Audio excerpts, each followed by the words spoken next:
everybody, and today I'm going to show you how to get calculator on an iPad. Very unusual. So this is how to get it. So the first step, you're going to go ahead and go to the App Store. Press search.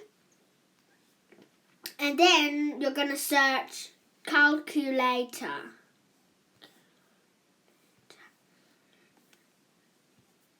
And at the back, you're going to write Pad Edition.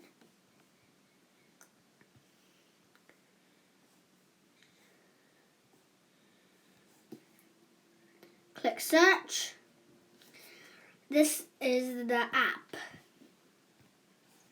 Looks really like an iPhone one. So the part that I don't really like it about is actually it has ads, so I don't like that, but the rest of it, it's really good. So basically every calculator that I downloaded have ads. So that's how you get it. So install it. I'll show you what it looks like. Go inside it. Really cool. It's like normal, and if you click on the lock, you can move your calculator,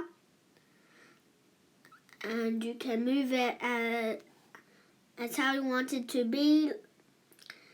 And then you're going to click on the lock again, so it can't move. So like that, and if you rotate it like this into portrait, it basically turns into the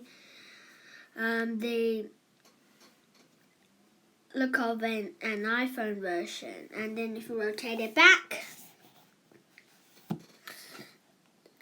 it's back to normal. So if you want that to happen, you need to change that into A. So to do that, you're going to go in settings, and here, auto mode switching. Click on that. Right, so that's how you can get calculator on an iPad. And that's the video that I'm going to be showing you today. See you!